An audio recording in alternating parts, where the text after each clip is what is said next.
कार्यक्रम को आगे बढ़ाते हुए मंच से आग्रह है इस राष्ट्रीय सेमिनार में राजनीति विज्ञान के विद्वान प्रोफेसर कौशल किशोर मिश्र एवं प्रोफेसर आरपी पाठक जी के लिए हमारे अतिथि प्रोफेसर सतीश राय सर 2 शब्द कहें। मैं निवेदन करती हूँ सर से।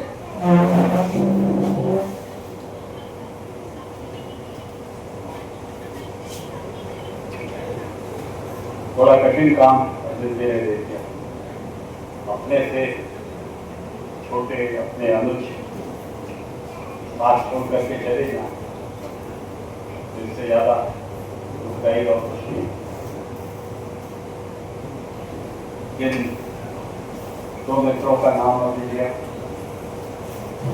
प्रोफेसर किशोर मिश्र,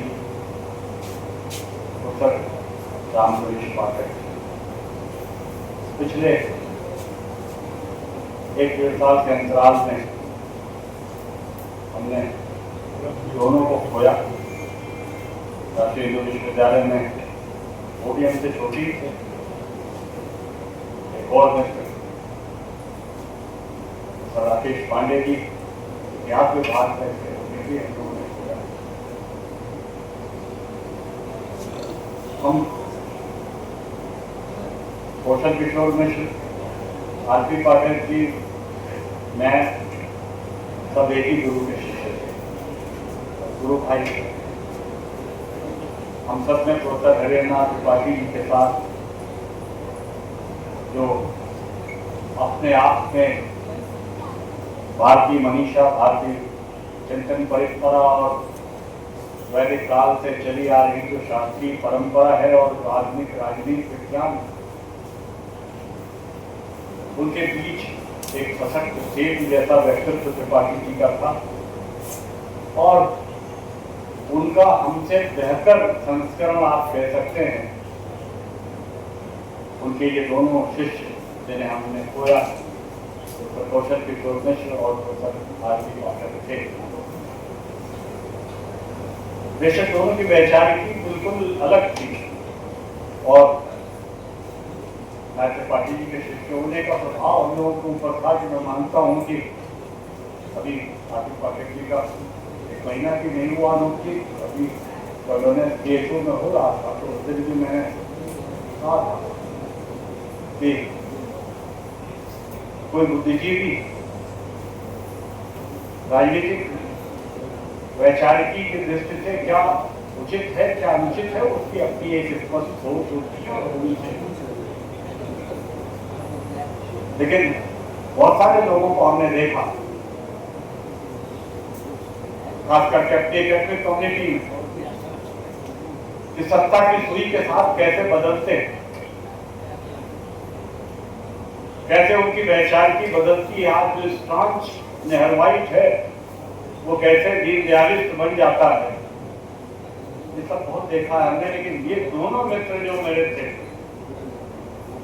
उनकी अपनी खुद की राजनीतिक वैचारिकी बिल्कुल सुस्पष्ट थी और दोनों डेमोक्रेट थे।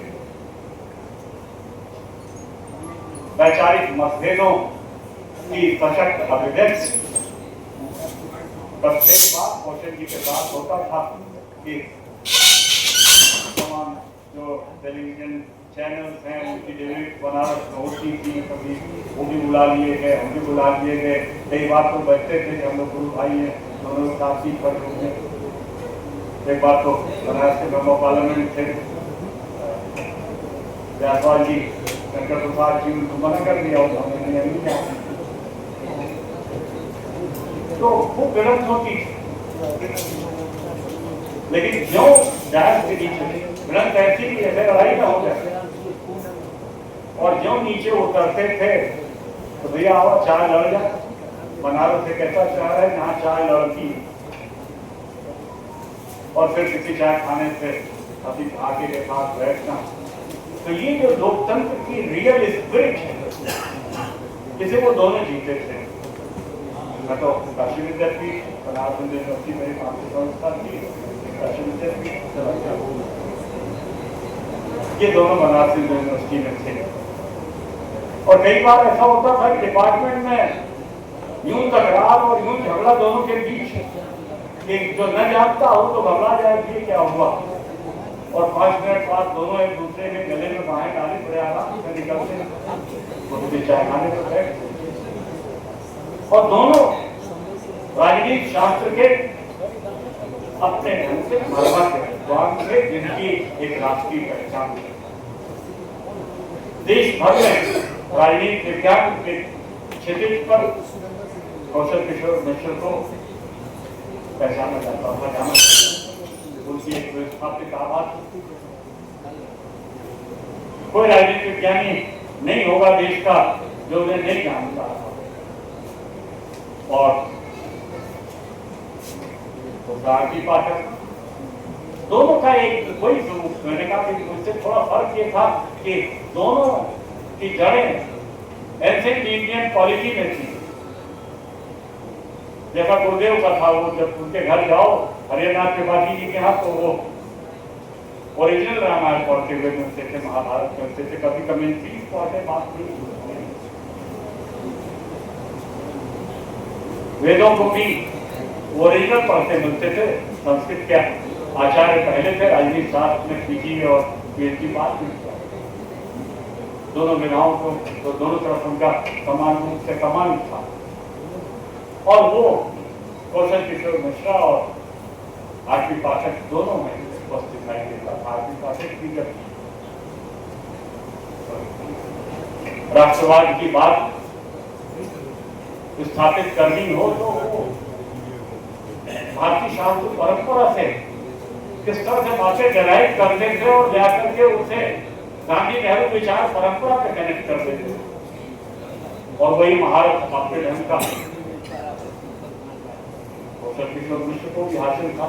तो आज दुर्भाग्य है कि अपने समय से पहले, क्योंकि नियति का एक यही ऐसा विधान है जिसमें कोई वश नहीं चलता, बर्दाश्त करना पड़ता है, इसका कोई विकल्प नहीं होता।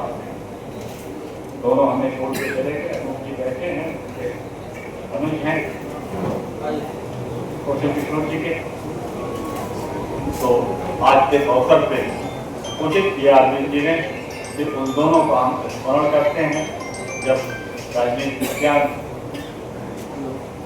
से जुड़ा ये सेमिनार है, बहुत सारे राजनीतिक विज्ञान एकत्र हैं, तो इस अवसर पर हम उन्हें अपनी भावभीनी श्रद्धांजलि अर्पित करते हैं। और जब उनको स्मरण कर ही लिया है तो धन्यवाद ज्ञापन के बाद उचित होगा कि आप उन्हें संवेद श्रद्धांजलि भी प्रदान करने की घोषणा करें।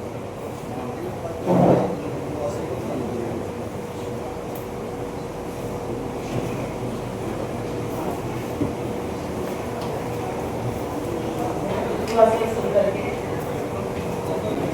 2000 लोगों के बारे में हम उनके प्रति संवेदना व्यक्त करते हैं। तथा धन्यवाद ज्ञापन के बाद हम एक 2 मिनट का मौन भी धारण करेंगे।